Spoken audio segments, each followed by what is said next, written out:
When you walk into Independence Village of Waterstone, one of the first things that catches your eye is the display of veterans along the walls. Veterans of all our recent major conflicts. Some really interesting and exciting stories.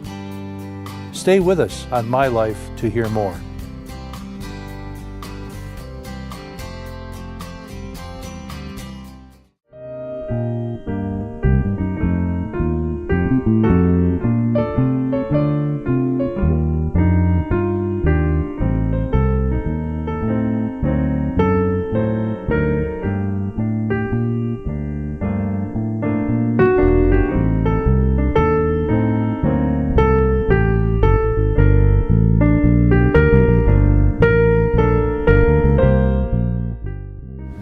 Welcome to My Life. We're here with Jonas Person at Independence of Waterstone, and we're grateful that you decided to be with us today. Well, thank you. Jonas is a veteran, and he also is a retiree of General Motors, 35 years there, married to his lovely wife, Ruby, a retired registered nurse, and here at Waterstone for 2 years and loving every minute of it. Is that correct?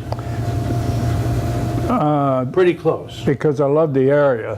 I used to be president of our scuba club, and we used to dive in the gravel pits here. Is that right? Many years ago, yeah. So is that when you had your first experience with water with Oxford, or when you were scuba diving? We never used oxygen. No, Oxford. Oh, Oxford, yeah. It was just part of it. We also used when we'd do different city lakes, beaches for the state and the city in the spring. After the ice went out, we'd go in, if there's any broken bottles or anything, and we'd do that as a service to the community. Now, what phase of your life were you in when you did this? After I got out of the Army, and I was interested in swimming, and the guy started a diving club, and I joined him, and we ended up with about 15 guys. I had jackets with the Knights of the Great Lakes.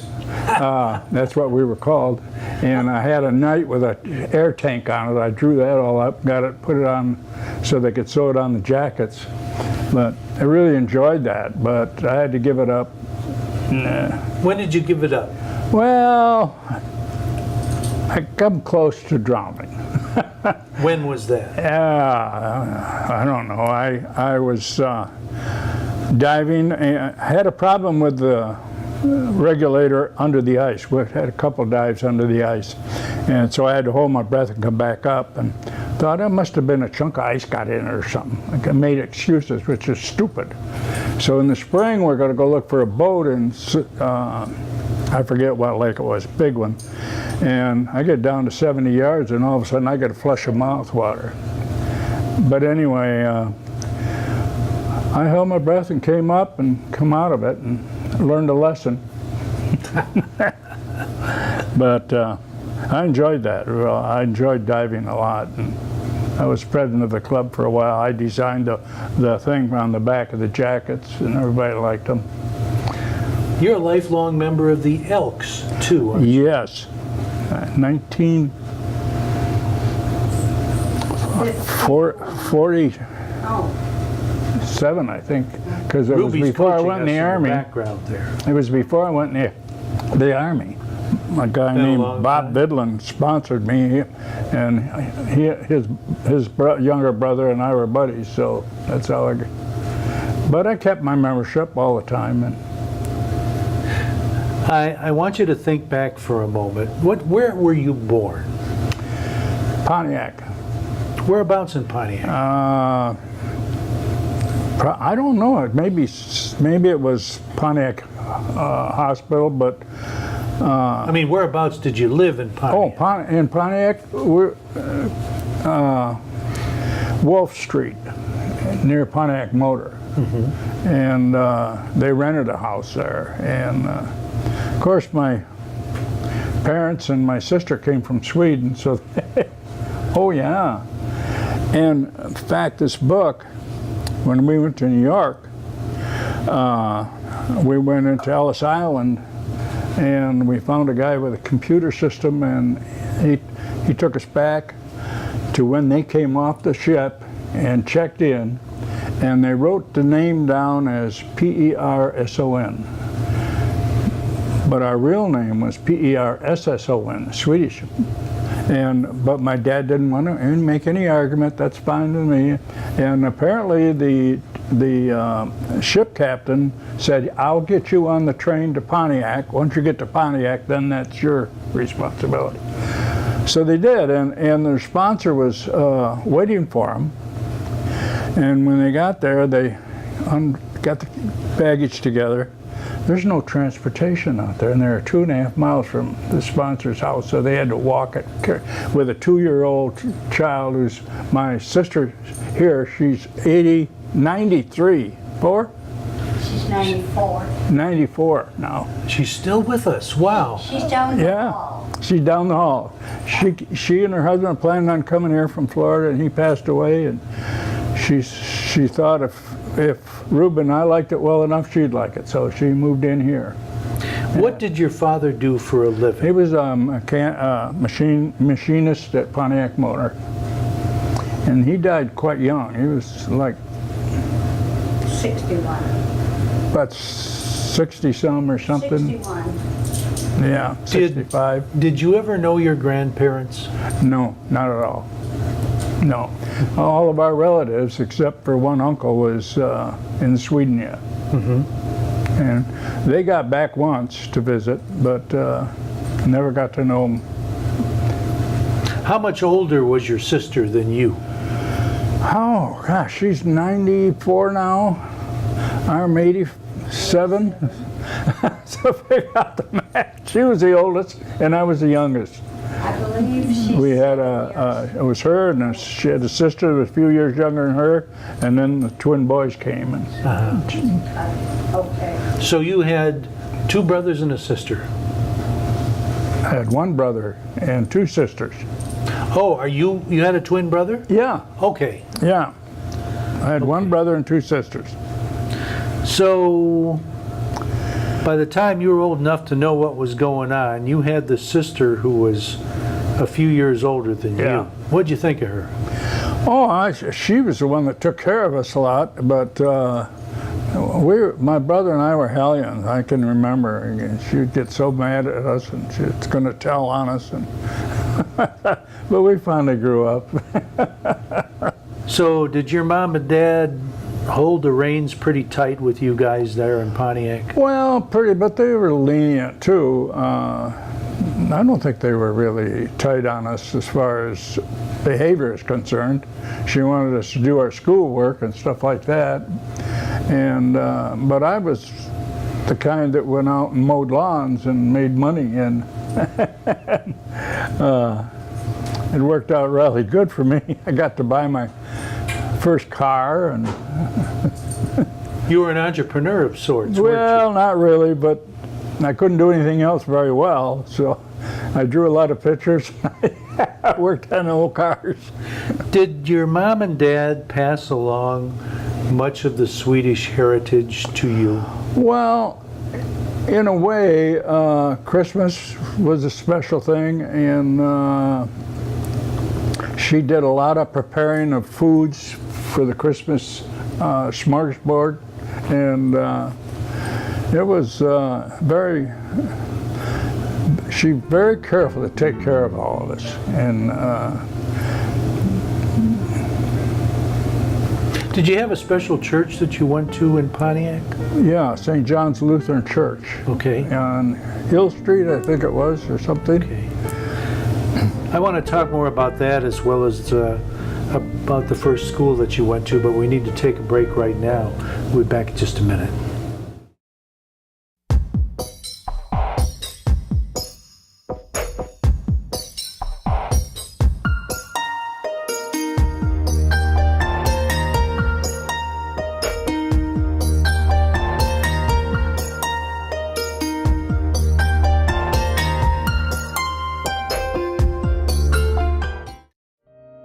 Here with Jonas Person on My Life.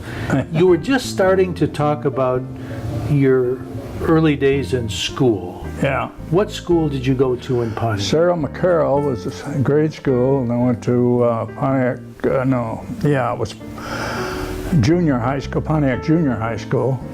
And when I got into high school, I forget what date it was, but it was Pontiac High School. But you're Jonas McCarroll. That was the grade school you went to, right? Yeah, Sarah McCarroll was. Okay, was that a big school?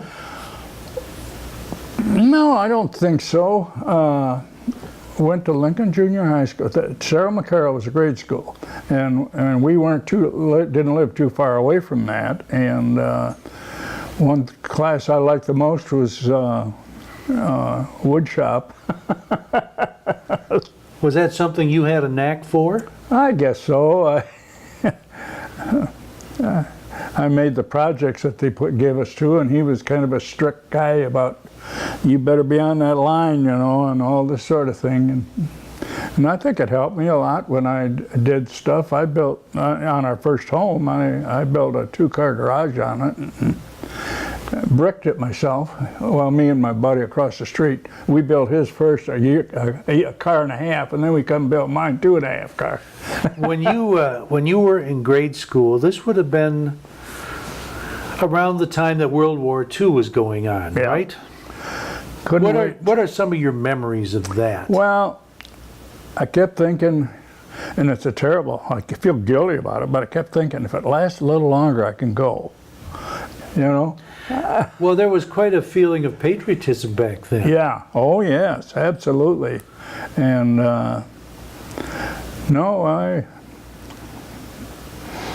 There were a lot of guys who were getting their parents to sign off on getting into the service early. yeah. Well, I was too young at the time. Right. I was going around the neighborhood cutting grass and anything to make some money for myself. When you were in grade school, what were some of the most favorite things you can think of that you liked to do? Draw. So that was even a hobby for you. Well, yeah, I just liked drawing, and Mother would go to when they come and visit, and she'd come home and she says, "Well, your book is full of pictures." I wasn't a very good student. As you fantasized about what you wanted to do with your life for a living, Yeah, what was number one on the list? I guess be an artist. And as close I got to that was working for General Motors, and I had the graphic art department, but that's kind of not really tell what the story is. We updated the parts books, the pictures in the parts books, and we'd have to get blueprints done, and then I developed a program to put that stuff. It was costing us so much. It's supposed to cost us around, I don't know, not over $800 and some a piece, the art. And I got checking it out, we were paying we was up to about $1,200 because we had one source, and they apparently kept going up with it. Did you have a lot of preparation for that job in high school? Did you take any classes or? Nope, but I was always a good worker. I joined General Motors to keep my car payments up, so I went on hourly. Was this right after high school? Yeah, and then the guy that used to call on me from the parts plant, would come out and see me and hand me the tickets and everything. I'd go out in the shop and pick these parts. And one day he come in and he says, "How would you like to go on salary?" And I said, "Yeah, I've been thinking about it." I said, "What's the job?" And he says, "Mine." I said, "Yours?" God, I had to get dressed up. Anyway, I got the job, and I did a great job. What parts plant were you at? Plant 2. Which is where? Well, it's on Saginaw Street, and then plant 1 was down a ways. We used to get cast iron stuff and things like that. And then when I took over the graphic department, it was our individual's responsibility to look at the parts from last year and see if there's anything new that has to be added or taken away. And so we had to have new films made, or new parts books all the time. And then my last year at General Motors, that part of the business was taken over by Flint. And the big rumor was that we were going to move to Flint. And I had an opportunity to retire, so I retired. I want to backtrack a little bit. You got interested in golf somewhere along the way. Oh yeah, I caddied when I was a teenager. Where did you caddy at? Orchard Lake Country Club. And it used to be, you hitchhike out and you hitchhike home. But Did you meet any famous people at Orchard Lake Country Club? no, I didn't. No. You know, I have a couple sons who worked at Pine Lake Country Club. Oh yeah, that's a nice course. And I remember when they had their end of the year party and whatnot, they got some pretty nice tickets to hockey games and stuff from some of the members. Yeah. And more often than not, we were right up in the front row. Did you experience anything like that? No. I did have vendor took us to the Detroit races one time, Rube and I. That's about the close I got to it. Okay. Did you have any military experience? Yeah, I joined, me and my buddy got talking and decided to join the Army, or join the Navy, I mean. And when would this have been? Was it right after high school or when? Yeah, I was, I think when I went in, I was 28 years old. Was the Korean War going on at that How old was I time? when I went in the Army? You wouldn't remember. You weren't there. 18. So right after high school. Yeah. Anyway, I lost my train of thought again. Okay, you went in the Army when you were 18. Yeah. And Was this when the Korean War I know what it was. going on? That's when Pontiac Army recruiter was. The post office was downtown Pontiac. Yes. And we went in there, three of us, me and two buddies, and the Navy guy wasn't there. We were going to join the Navy, so they said the Army guy's up. Let's go up and harass him a little bit. We did. Two of us joined. He had you sign on the dotted line. Yeah, but I joined for 2 years with 6 years reserve, and that's when I went to Fort Knox, and from Fort Knox on a troop train to Fort Lawton, which had been closed up. And they put me in the post office area, and I was there when the Korean War broke out. And I was only in 2 years, and then I was going to be 6 years in reserve. And that last year was coming up. And Buddy and I, well, you know, when you're young, you're not too bright anyway, but we went to headquarters and said we want to volunteer for overseas. Let's stop right there. We need to take a break. Okay. We're going to leave this with a note of suspense, and we'll be right back with our next segment. Don't go. All right. Canine Stray Rescue is Oxford's own local dog rescue. Call them at 248-628-0435 or go to their website dogsaver.org and click on the Canine Stray Rescue League link. Back here with Jonas Person. You were just telling us about your assignments in the Army. Yeah, well, me and another guy got talking when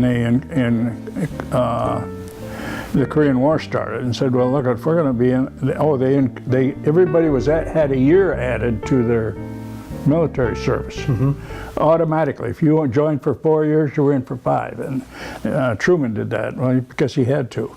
Anyway, come to find out, what we did is we went, oh, you're crazy when you're young. I went to headquarters and said, we want to be shipped overseas. They said, how much time have you got left? I said, well, we just got a year added, so we got time. He said, no, you got to have at least 2 years before we can ship you over. I looked at him and he looked at me and said, went back to it. So I spent 3 years in the Army that extra year, and I had no reserve or anything later after I got out. So did you join General Motors right after that? Yeah. And you worked for GM for how many years? 30 some, I think. That's where you retired from. You never worked for Yeah, anyone I else. retired there. Okay, and what were you doing just before you retired for GM? Oh, for GM? I was handling the new drawings requirements for the parts books. Uh-huh. And I had contract people come in, and I had 3 different art sources, and they'd make a bid on a special job. I developed that whole program. Okay. And then I got a new boss out of Flint. They moved all the information, going to move everything out that way. And he was something else. I mean, I guess he did a good job because he got the job, you know, but that's when I decided I've had enough. Enough is enough. And I retired. Okay, now, how many children did you and your wife We have? had 7. 7 children? Yeah, and we lost 2 in a ice storm, the sleet storm. They in a car, and it sliding sideways and got hit broadside. There were 3 killed in it, and 2 survived. How old were those children? Well, they're 18. 18 and 19. They Yeah, were 18, teenagers. yeah, and that's a bad call you get at midnight, that your children were in an accident. We went to the hospital, and they had already died. So I didn't have the guts to go in and see them. Rube did. She's good at that stuff. Well, your wife was is a registered nurse. Yeah. That's not something you get over, is it? No, it isn't. But all of our other kids are doing just great. My oldest boy retired from GM already. Been out, 2 years almost? Do they all live around here? Well, all but one. Our oldest daughter lives in North Carolina. Ah. And she works for R.J. Reynolds. Is that what it is? Yeah. Any other nurses in the family? No. No, not with your kids anyway. Huh? Nope. But she sure saved us a lot of money. And she knew what to do when kids got sick. And Was it tough juggling careers? pardon? Was it tough juggling careers with her working as a nurse and you working with? No. No, she had certain hours she had to take, so I had to take care of the kids at the time and that. But most often she had everything all set anyway. So. Now we got to talk more about your golfing career. What was it? Well, 4 holes in 1? yes. How'd you know that? Weird, huh? Anyway, my twin brother was a very good golfer, but I wasn't a good golfer. But I was a damn lucky golfer. I come just a short distance, an eighth of a roll in the last golf course I belonged to. We had memberships in Florida. A guy with me said, "Herb, if I didn't know better, I'd say that went in the hole." We went up there and looked, and it was leaning over the hole. I would have called him 5. No, I did have 4 holes in 1. Were they at the same golf course? Pardon? Were they at the same golf course? No, these are different golf courses. Look at the, Got some awards on the shelf there. yeah, that reminds me of the good old days. Absolutely. Yeah. Did most of your golfing take place after you retired? No, I usually played every weekend or so, and when we were retired, when I was retired in Florida, I had a membership at the golf course, and we used to play. Let's talk, where did you live up here? You lived in Waterford. We lived in Waterford, yes. And after that, where did you move to? Clarkston. Okay. And from Clarkston, was that where you retired? Were you living there? No, I was at Watkins Lake. Waterford. That was Waterford. That home. So I was retired when I was there. Okay. And when did you move to Florida? What was that, hon? Oh, We went to Florida with 1990, I think. in '99 the first time, and then we had a condo, and you had that a couple of years, and finally 10 years. Huh? 10 years.